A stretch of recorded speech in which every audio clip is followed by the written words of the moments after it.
जितने तराजू पर तोल सकते हैं तोलना चाहिए। दूसरा, कभी कभी कुछ लोगों को लगता है कि फलानी चीज वैसी है, टिकनी चीज। अब मुझे बताइए,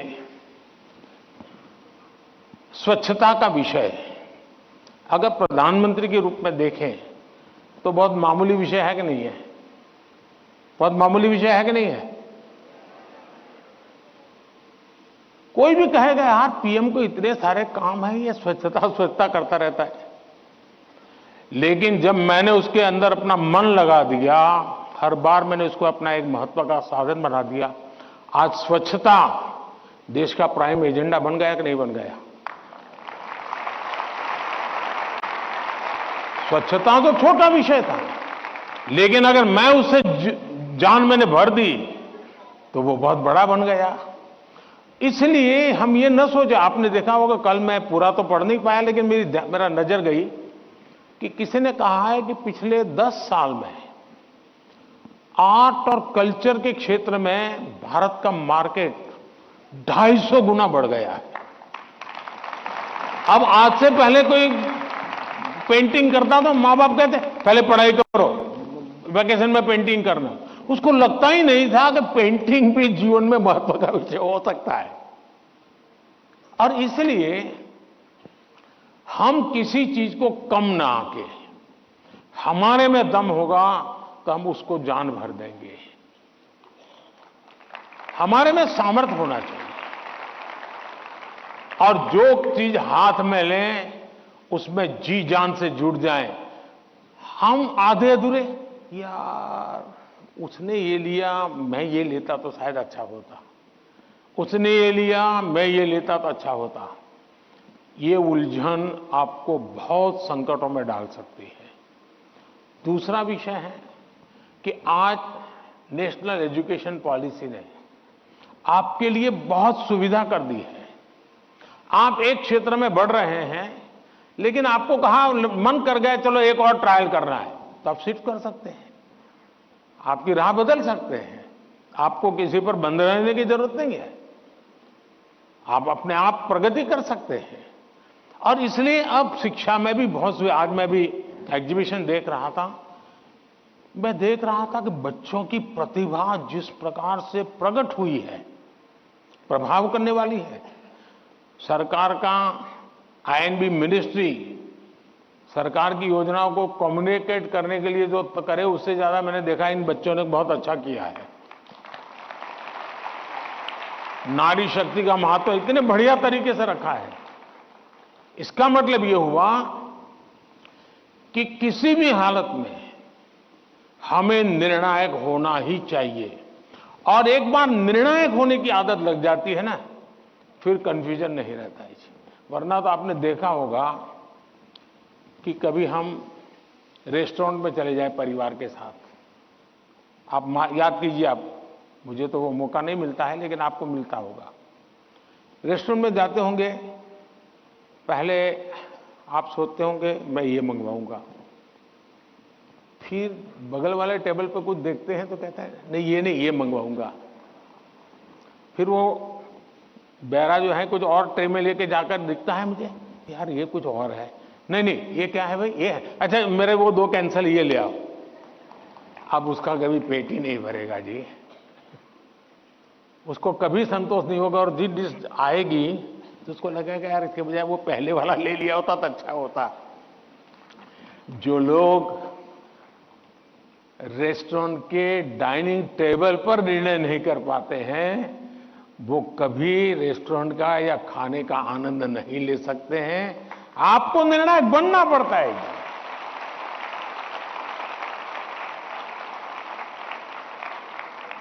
अगर आपकी मां आपको डेली सुबह पूछे आज क्या खाओगे, और आपके सामने 50 वैरायटी बोल दे, आप क्या करोगे?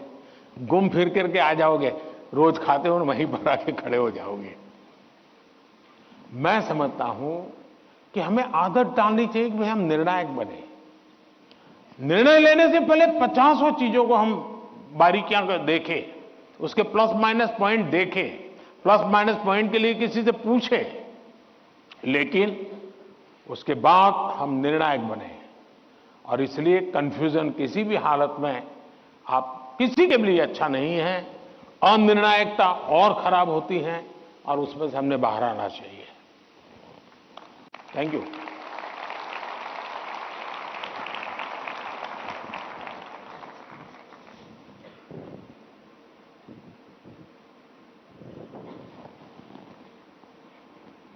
सर, निर्णय की स्पष्टता में ही सफलता निहित है। आपका यह कथन सदा याद रहेगा। धन्यवाद।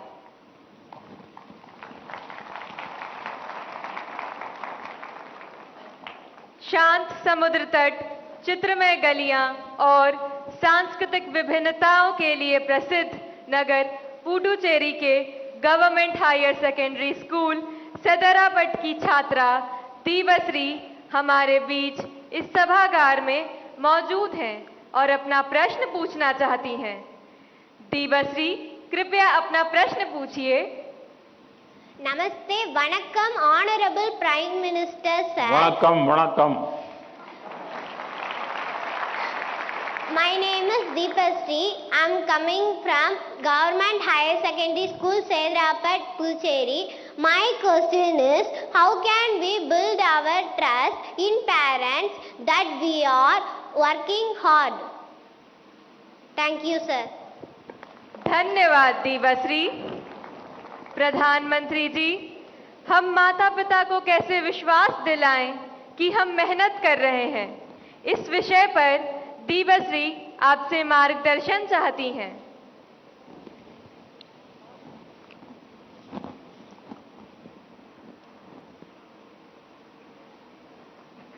आपने सवाल पूछा है, लेकिन सवाल के पीछे दूसरा सवाल है आपके मन में, जो आप पूछ नहीं रही है। दूसरा सवाल यह है कि पूरे परिवार में मिसट्रस्ट है, ट्रस्ट डेफिसिट है, और ये यानी आपकी बहुत अच्छी परिस्थिति को आपने पकड़ा है। आपने उसको प्रस्तुत तो ऐसे किया घर में कोई नाराज ना हो जाए, लेकिन ये सोचने का विषय है टीचर के लिए भी और पेरेंट्स के लिए भी, कि ऐसा क्या कारण है कि हम ट्रस्ट डेफिसिट पारिवारिक जीवन में अनुभव कर रहे हैं। अगर पारिवारिक जीवन में भी हम ट्रस्ट डेफिसिट अनुभव करते हैं तो ये बहुत ही चिंता का विषय है। और ये ट्रस्ट डेफिसिट अचानक नहीं होती है, एक लंबे कालखंड से गुजर करके निकलती है। और इसलिए हर पेरेंट्स को, हर टीचर को, हर स्टूडेंट्स को बहुत ही बारीकी से अपने आचरण को एनालाइज करते रहना चाहिए। आखिरकार माँ बाप मेरी बात पे भरोसा क्यों नहीं करते? कहीं न कहीं तो ऐसी बातें हुई होगी जिसके कारण उनका ये मन बन गया होगा। कभी आपने कहा होगा कि मैं अपनी सहेली को मिलने जा रही हूं, और माँ बाप ने अगर बाद में पता चला कि आप तो उस दिन उसके यहां गई नहीं थी, तो ट्रस्ट डेफिसिट शुरू हो जाते। यार उसने तो कहा था वहां जाऊंगा, लेकिन बांडी जब वहां गए नहीं, लेकिन आकर के कह दिया कि मैंने तय किया था उनके यहां जाऊंगा, लेकिन रास्ते में मेरा मन बदल गया तो मैं वहां चला गई थी। तो कभी भी ये ट्रस्ट डेफिसिट की स्थिति पैदा नहीं होगी। और एक विद्यार्थी के नाते हमें जरूर ऐसा सोचना चाहिए कि कहीं ऐसा तो नहीं है कि मैंने कहा था मम्मी आप सो जाओ, चिंता मत कीजिए, मैं तो पढ़ लूंगा, और मम्मी चुपके से देखती और मैं सो रहा हूं, तो फिर ट्रस्ट डेफिसिट हो जाएगा। ये तो कह रहा था मैं पढ़ूंगा, लेकिन पढ़ नहीं रहा है, सोया पड़ा है। आप कहते थे कि मां मैं अब 1 सप्ताह तक मोबाइल को हाथ नहीं लगाऊंगा, लेकिन छुपके से दिख रहा है मां को, अरे तो फिर ट्रस्ट डेफिसिट पैदा हो जाती है। क्या आप जो कहते हैं उसको सचमुच में पालन करते हैं क्या? अगर आप पालन करते हैं तो मैं नहीं मानता हूं कि पेरेंट्स को या टीचर्स को इस प्रकार की ट्रस्ट डेफिसिट की स्थिति पैदा होगी, आपके प्रति अविश्वास का कारण बनेगा। उसी प्रकार से मां बाप को भी सोचना चाहिए। कुछ मां बाप को ऐसी आदत होती है, जैसे मान लीजिए किसी मां बाप ने, मां ने बहुत बढ़िया खाना बनाया है और बेटा आया है, किसी न किसी कारण से उसका खाने का मन नहीं है, लेकिन बहुत कम खाया, तो मां क्या कहेगी? जरूर कहीं खा करके आए होंगे, जरूर किसी के घर में पेट में भर करके आए होंगे। तो फिर उसको चोट पहुंचती है, फिर वो सच बोलता नहीं है। फिर मां को ठीक रखने के लिए, ठीक है चलो अच्छा लगे बुरा लगे, मैं जितना मुंह में पोस्ट ऑफिस में डालता हूं डाल दूंगा। ये ट्रस्ट डेफिसिट पैदा हो जाता है। हर घर के अंदर ये अनुभव आता होगा। आपको माताजी ने, पिताजी ने मानो आपको पैसे दिए और आपको कहा 1 महीने का तुम्हारा ये 100 रुपया तुम्हें देते हैं पॉकेट का, और फिर हर तीसरे दिन पूछते हैं वो 100 रुपये का क्या किया? अरे भाई तुमने 30 दिन के लिए दिया है ना, दूसरा मांगने तो आया नहीं तुम्हारे पास, तो भरोसा करो ना। अगर भरोसा नहीं तो नहीं देना था। ज्यादातर मां बाप के केस में ऐसा होता है, रोज पूछते हैं अच्छा वो 100 रुपया, हाँ कोई ये तो पूछ सकता है, पूछने का तरीका होता है। कोई कहे बेटा उस दिन पैसे नहीं थे, तुम्हें 100 ही रुपये दिए थे, तुम चिंता मत करना, जरूरत पड़े तो कह देना। तो उस बेटे को लगे नहीं मेरे माता पिता ने मुझे 100 रुपया, देखो ये आपकी पसंद की बात आई तो ताली बजाते हो आप लोग।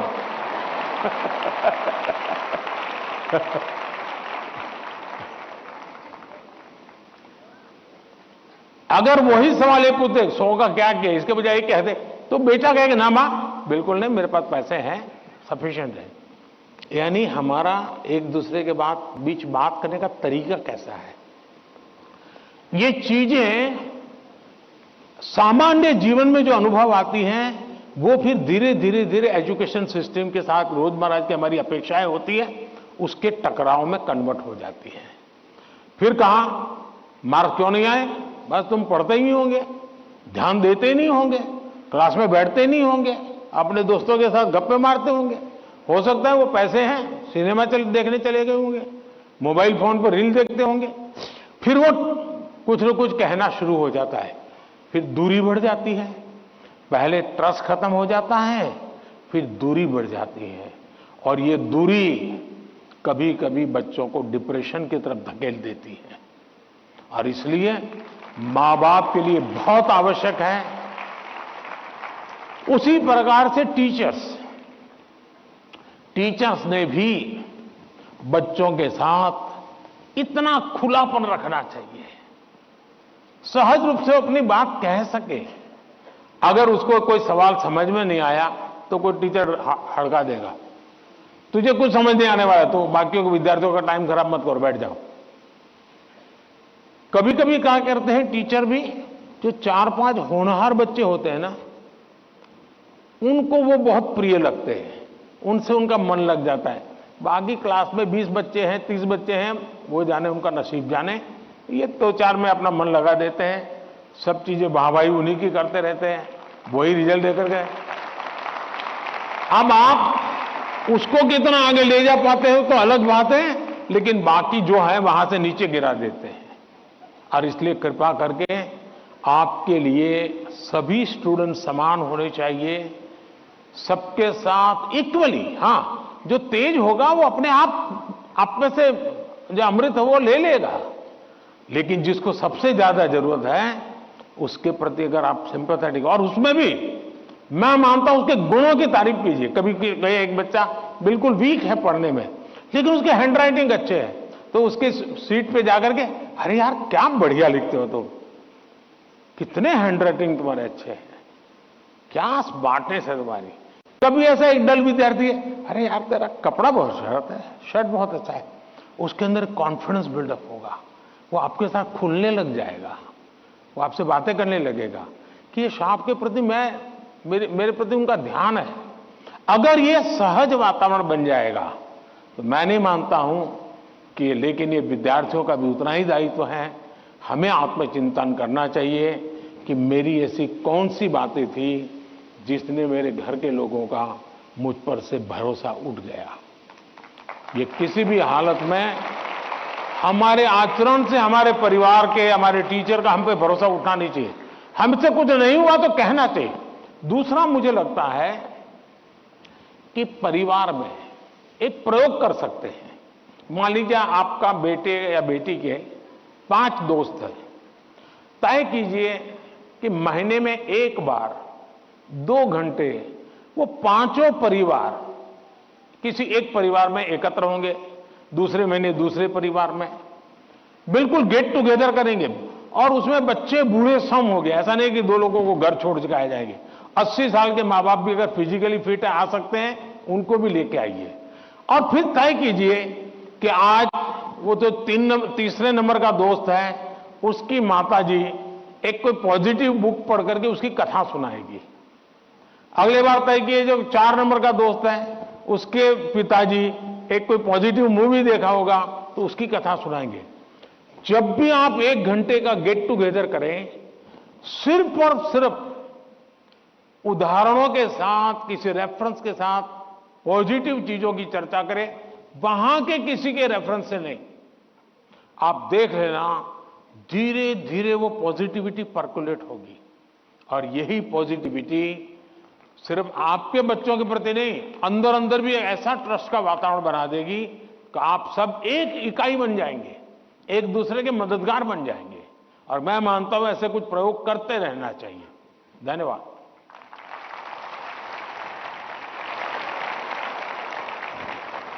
पीएम सर, परिवार में विश्वास महत्वपूर्ण है। आपका यह संदेश हमारे घरों में खुशियां लाएगा। धन्यवाद पीएम सर। छत्रपति शिवाजी महाराज और समाज सुधारक महात्मा ज्योतिबा फूले की जन्मस्थली महाराष्ट्र की पुण्य नगरी पुणे से एक अभिभावक श्री चंद्रेश जैन जी इस कार्यक्रम से ऑनलाइन जुड़ रहे हैं और प्रधानमंत्री जी आपसे प्रश्न पूछना चाहते हैं।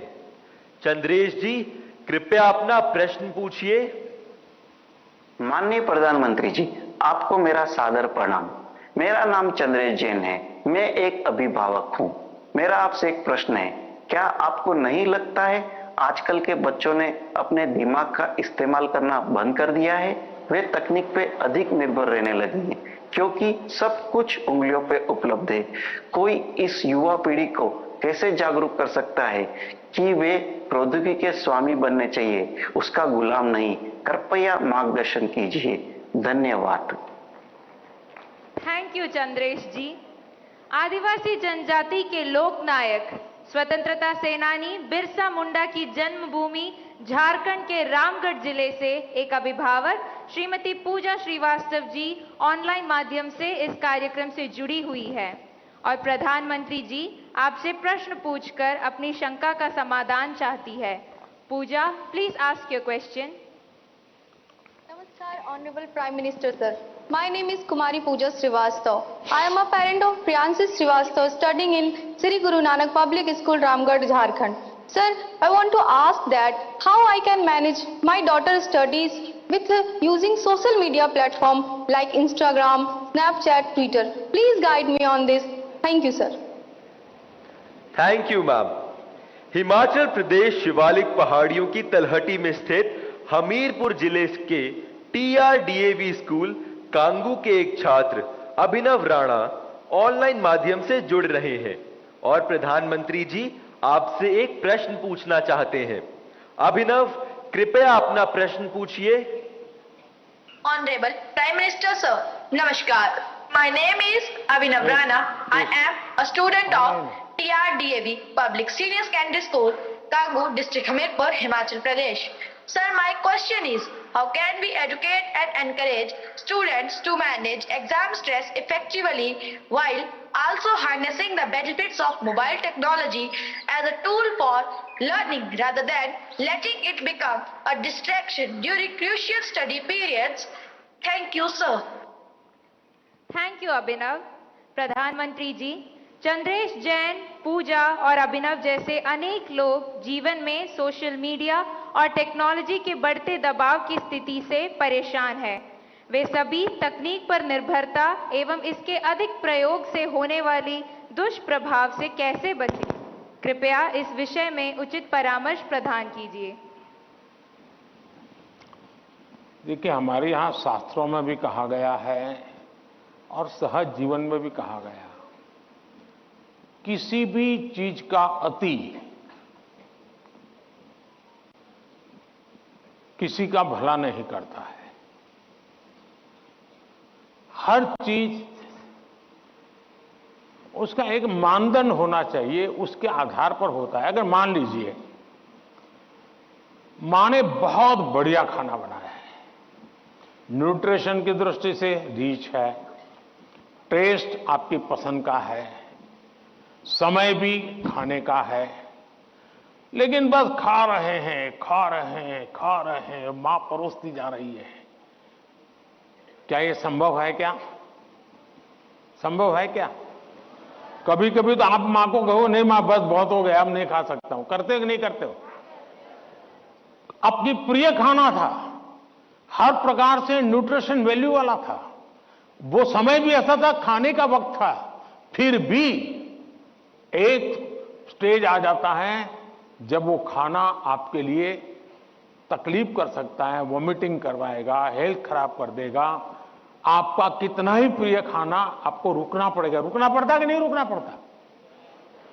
वैसे ही मोबाइल के ऊपर कितना ही प्रिय चीजें, कितनी ही चीजें आती हो, लेकिन कुछ तो समय तय करना पड़ेगा। अगर आप, मैंने देखा है आजकल बहुत से लोगों को जब भी देखो लगे पड़े हैं। आपने देखा होगा, मेरे हाथ में कभी, बहुत रेयर केस में कभी मोबाइल फोन मेरे हाथ में होता है, क्योंकि मुझे मालूम है कि मेरे समय का मुझे सर्वाधिक उपयोग क्या करना है। जबकि मैं ये भी मानता हूं कि इंफॉर्मेशन के लिए मेरे लिए एक बहुत आवश्यक साधन भी है, लेकिन उसका कैसे उपयोग करना, कितना करना, इसका मुझे विवेक होना चाहिए। और ये दोनों जो पेरेंट्स की चिंता है वो इन दो की नहीं है, हर पेरेंट्स की चिंता है। शायद ही कोई अपवाद होगा। जो मां बाप खुद भी दिन भर मोबाइल में अटके रहते होंगे ना, वो भी चाहते होंगे कि बेटा इससे बचे। और आपने देखा होगा, सबसे बड़ी बात, आपके जीवन को बहुत कुंठित कर देता है जी। अगर आप परिवार में देखोगे तो घर के 4 लोग 4 कोने में बैठे हैं और एक दूसरे को मैसेज फॉरवर्ड करते हैं, उठ करके मोबाइल नहीं दिखाते कि देख मैंने ये आया तुम देखो। क्यों? सीक्रेसी। ये इसके कारण एक बहुत बड़ा अविश्वास पैदा करने में ये भी एक साधन बन गया आजकल। अगर मां ने मोबाइल फोन को हाथ लगा दिया, बस आ गया घर में तूफान। तुम कौन होती है मेरे मोबाइल को हाथ लगाने वाली? यही हो जाता है। मैं समझता हूं कि परिवार में कुछ नियम होने, जैसे खाना खाते समय डाइनिंग टेबल पर कोई इलेक्ट्रॉनिक गैजेट नहीं होगा, मतलब नहीं होगा। सब लोग खाना खाते समय गप्पे मारेंगे, बातें करेंगे, खाना खाएंगे। ये हम डिसिप्लिन फॉलो कर सकते हैं। घर के अंदर मैंने पहले भी कहा है या दोबारा कहता हूं, नो गैजेट जोन, कि भाई ये कमरे में कोई गैजेट की एंट्री नहीं, हम बैठेंगे, बातें करेंगे, गप्पे मारेंगे। परिवार के अंदर वो ऊष्मा का वातावरण उसके लिए जरूरी है। तीसरा, हम हमारे खुद के लिए भी अब टेक्नोलॉजी से हम बच नहीं सकते हैं। टेक्नोलॉजी को बोझ नहीं मानना चाहिए, टेक्नोलॉजी से दूर भागना नहीं चाहिए, लेकिन उसका सही उपयोग सीखना उतना ही अनिवार्य है। अगर आप टेक्नोलॉजी से परिचित हैं, आपके माता पिता को पूरा नॉलेज नहीं है, सबसे पहला आपका काम है आज मोबाइल पर क्या क्या अवेलेबल है उनसे चर्चा कीजिए। उनको एजुकेट कीजिए और उनको विश्वास में लीजिए कि देखिए मैथ्स में मुझे ये चीज़ें यहाँ मिलती हैं, केमिस्ट्री में मुझे ये मिलती हैं, हिस्ट्री में ये मिलती हैं और मैं इसको देखता हूँ, आप भी देखिए, तो वो भी थोड़ी रुचि लेंगे। वरना क्या होगा, हर बार उनको लगता होगा कि मोबाइल मतलब ये दोस्तों के साथ चिपका हुआ है, मोबाइल मतलब रील देख रहा है। अगर उसको पता चले कि भाई इसमें ये पार्ट है, इसका मतलब ये नहीं कि माँ बाप को मूर्ख बनाने के लिए बढ़िया चीज दिखा दे और फिर दूसरा करे, ऐसा नहीं हो सकता है। हमने पूरे परिवार में पता होना चाहिए क्या चल रहा है। हमारे मोबाइल फोन का लॉक करने का जो नंबर होता है वो परिवार के सबको अगर पता हो तो क्या नुकसान होगा। परिवार के हर सदस्य को हर एक मोबाइल का अगर इतनी ट्रांसपेरेंसी आ जाए, आप काफी बुराइयों से बच जाएंगे, काफी बुराइयों से बच जाएंगे। कि भाई हर किसी को हर एक भले मोबाइल अलग होगा लेकिन उसका जो कोड वर्ड है उसको मालूम है, तो ये भला हो जाएगा। दूसरा, आप भी अपना स्क्रीन टाइम को मॉनिटर करने वाले जो एप्स होते हैं उसको डाउनलोड करके रखिए। वो बताएगा कि भाई आपका स्क्रीन टाइम आज इतना हो गया, आपने यहाँ इतना टाइम गंवाया है, आपने इतना टाइम, वो आप स्क्रीन पर ही आपको मैसेज देता है, वो आपको अलर्ट देता है। जितने ज्यादा ऐसे अलर्ट के टूल्स हैं हमने अपने गैजेट्स के साथ जोड़ के रखना चाहिए ताकि हमें भी पता चले, हाँ यार ज्यादा हो गया, अब मुझे रुकना चाहिए। कम से कम वो हमें अलर्ट करता है। एट द सेम टाइम उसकी पॉजिटिव उपयोग कैसे कर सकते हैं। अगर मान लीजिए मैं कुछ लिख रहा हूं लेकिन मुझे एक अच्छा शब्द मिल नहीं रहा है, तो मैं डिक्शनरी की मुझे जरूरत है, मैं डिजिटल व्यवस्था का उपयोग करके उसका लाभ ले सकता हूं। मान लीजिए कि मैं कर रहा हूं और मुझे कोई अरिथमेटिक का सूत्र ध्यान नहीं आता है, चलिए मैंने डिजिटल चीज का सपोर्ट सिस्टम ले लिया, पूछ लिया उसको, क्या हुआ, फायदा होगा। लेकिन अगर मैं जानता ही नहीं हूं कि मेरे मोबाइल में क्या ताकत है तो मैं क्या उपयोग करूंगा।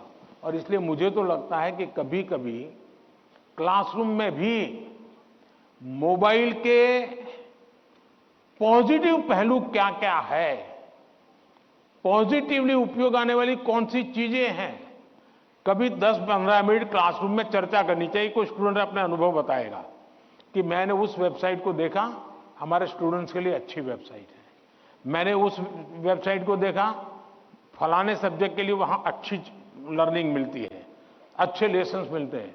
मान लीजिए टूर जा रही है कहीं पर, टूर प्रोग्राम हमारे पास है और बच्चे जा रहे हैं कि चलो भाई हम जैसलमेर जा रहे हैं, सबको कहा जाए जरा ऑनलाइन जाओ भाई, जैसलमेर का पूरा प्रोजेक्ट रिपोर्ट बनाओ, तो उसका पॉजिटिव उपयोग करने की आदत डालनी चाहिए। उसको लगना चाहिए कि तुम्हारी मदद में बहुत सी सारी व्यवस्थाएं उपलब्ध हैं, तुम इसका उपयोग करो। जितना ज्यादा सकारात्मकता से आप उपयोग करोगे उतना आपको लाभ होगा। और मेरा आग्रह रहेगा कि हमने उससे दूर भी नहीं भागना है, लेकिन हमने हर चीज का विवेक से और पूरे परिवार में ट्रांसपेरेंसी से, जितनी ज्यादा ट्रांसपेरेंसी आएगी, ऐसे छुप छुप करके देखना पड़ेगा मतलब कुछ गड़बड़ है। जितनी ट्रांसपेरेंसी आएगी उतना लाभ ज्यादा होगा। बहुत बहुत धन्यवाद।